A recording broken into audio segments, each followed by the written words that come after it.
एक छोटा सा प्यारा बच्चा था जिसका नाम अली था। अली बहुत अच्छा बच्चा था। वो रोज नमाज पढ़ता था, अपनी अम्मी की बात मानता था और स्कूल में भी हमेशा अच्छे नंबर लाता था।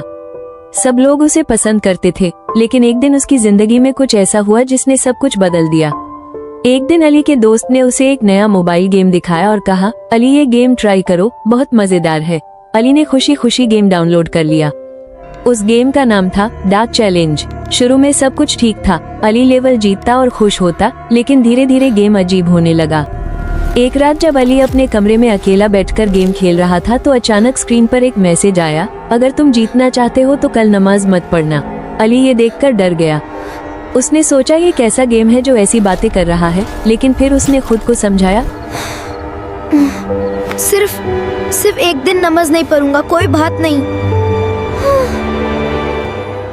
अगले दिन अली ने वाकई नमाज नहीं पढ़ी। उसे थोड़ा अजीब लगा, लेकिन जब उसने गेम खोला तो वो अगला लेवल जीत गया। फिर स्क्रीन पर एक और मैसेज आया, गुड, अब झूठ बोलो तभी अगला लेवल मिलेगा। अली घबरा गया, लेकिन गेम जीतने के लिए उसने अपनी अम्मी से झूठ बोल दिया। धीरे धीरे अली बदलने लगा। उसने नमाज छोड़ दी, वो अम्मी की बात नहीं मानता था और छोटी छोटी बातों पर गुस्सा करता था। हर रात गेम उसे और बुरे काम करने को कहता और अली बिना सोचे समझे वो सब करता जाता। एक रात जब अली गेम खेल रहा था तो अचानक मोबाइल की स्क्रीन पूरी तरह काली हो गई। कमरे में ठंडी हवा चलने लगी और लाइट्स झिलमिलाने लगी। फिर अचानक एक डरावनी आवाज आई, मैं शैतान हूँ और तुम अब मेरे दोस्त हो। मैं शैतान हूँ और तुम अब मेरे दोस्त हो। अली का दिल जोर जोर से धड़कने लगा। वो बहुत ज्यादा डर गया। उसने जोर से पुकारा, अम्मी, लेकिन उसकी आवाज जैसे कमरे में ही रह गई। फिर वही आवाज दोबारा आई, अब तुम मुझसे दूर नहीं जा सकते। अली को अपनी सारी गलतियां याद आने लगी। उसे एहसास हुआ कि उसने बहुत बुरा किया है।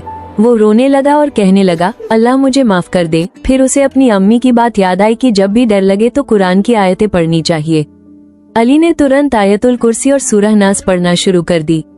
जैसे जैसे वो पढ़ता गया, कमरे का अंधेरा खत्म होने लगा। ठंडी हवा रुक गई और लाइट्स ठीक हो गई। फिर एक जोर की चीख सुनाई दी और वो डरावनी आवाज हमेशा के लिए गायब हो गई। सुबह जब अली उठा तो उसका दिल हल्का महसूस हो रहा था। उसने मोबाइल उठाया और तुरंत उस गेम को डिलीट कर दिया। फिर वो वुजू करके नमाज पढ़ने चला गया। उसने अपनी अम्मी से कहा, अम्मी, अब मैं कभी शैतान की बात नहीं सुनूंगा। इस कहानी से हमें ये सबक मिलता है कि शैतान हमेशा हमें बुरे कामों की तरफ बुलाता है। अल्हम्दुलिल्लाहि रब्बिल आलमीन, अर्रहमानिर रहीम। Oh, thank you, sweetie.